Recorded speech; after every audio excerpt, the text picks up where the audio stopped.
we're gonna get your gardens ready for the season. So let's get growing with Owen. Owen Reeves.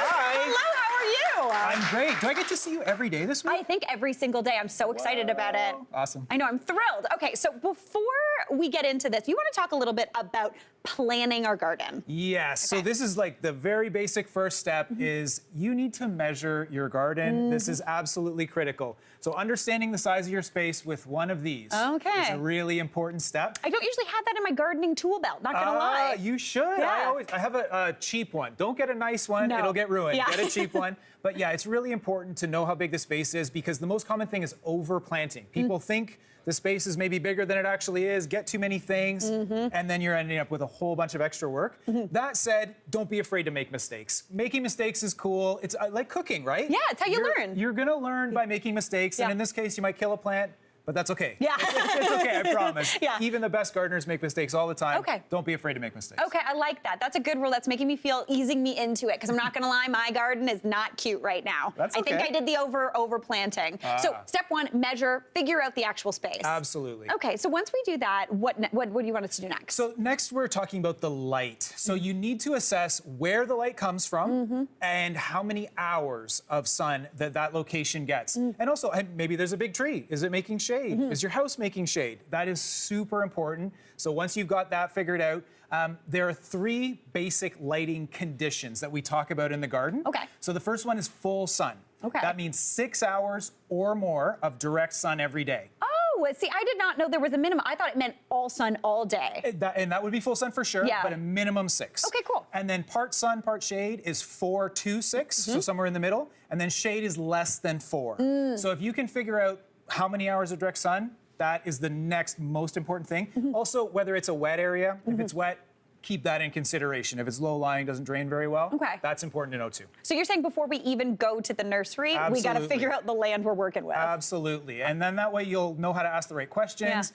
and it'll help you pare down the gigantic list of plants down to something that will work in your space. See, this is key. So that's what you wanted to talk about next, choosing the right plants and the layout of those plants. Exactly. Yeah. So the right plant in the right place is like the most important thing. So if you fall in love with a plant and it won't work in your space, don't do it. Don't do it. Don't do You're it. gonna just be disappointed. Yes, exactly. It's not going to be happy. It's a lot of work for you. Get the right plant in the right place. That is super important. And so you've got to understand the size. You've got to understand what kind of light it likes and put a plant that'll be happy there.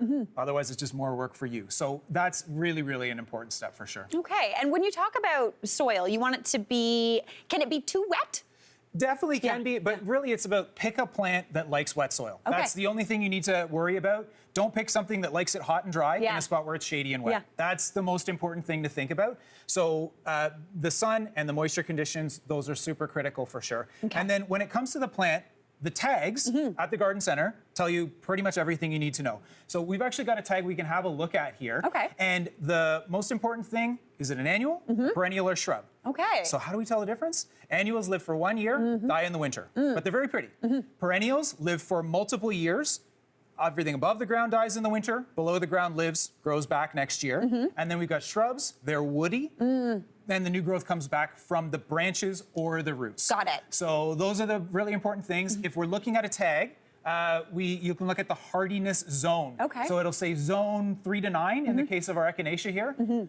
How do you figure out your hardiness zone? Google is your friend. Google. So that's the answer live, to most things. Wherever you live, you know, Toronto, hardiness zone. Here we're zone 5. You need a number that's 5 or lower, not 5 or higher, 5 or lower. So this echinacea is 3 to 9, so that means it's a perennial. It'll live through the winter. Okay. That's how you figure it out. Whereas these annuals will be like 9 or something like that. Got it. Not going to live through the winter. So figure out the hardiness zone. And then we've also got the size. So when you're looking at a tag, how big it gets is going to vary depending on the type of plant. So if it's an annual, 1 year. It gets that big in 1 year. Okay. If it's a perennial, we're probably talking more like 5 years. And in the case of a shrub, maybe more like 10. All right. So you got to give it enough space that in 10 years, it'll be way bigger.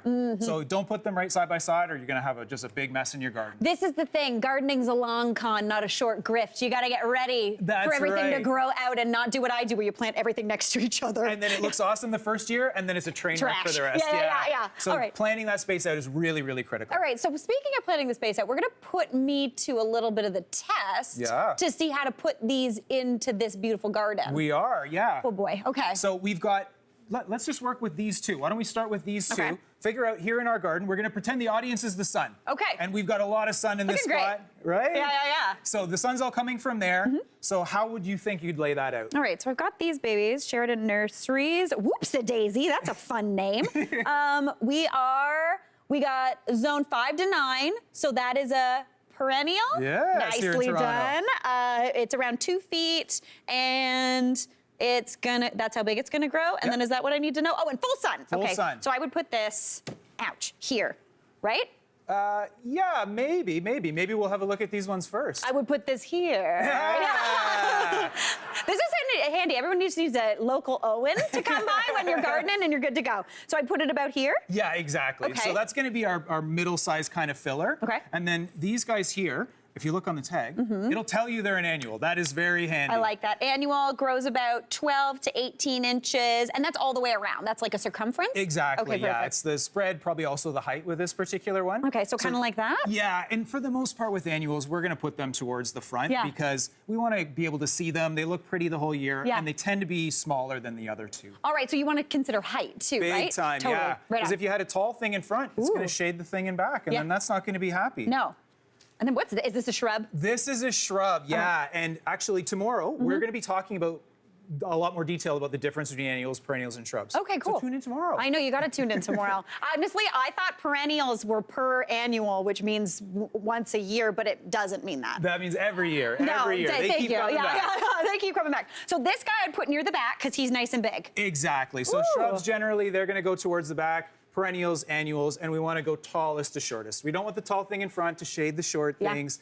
That's not going to be good. And I should mention as well, everything came from Sheridan Nurseries. Nice. Thank you to them. Yeah. And then the last thing we're going to talk about, just real quick, is in containers. So if you're dealing with containers, which a lot of people are now, you might not have a garden space. We're mostly going to be working with annuals.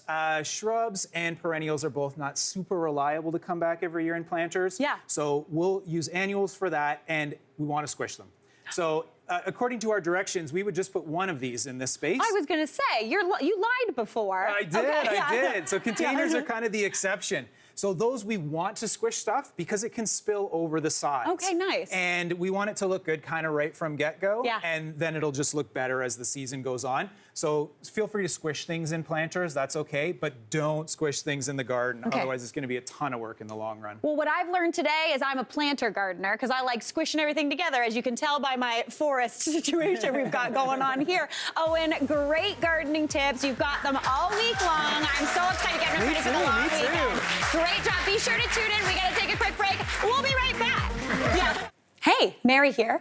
What did you think? Drop your comments below and don't forget to like and subscribe for more of the good stuff.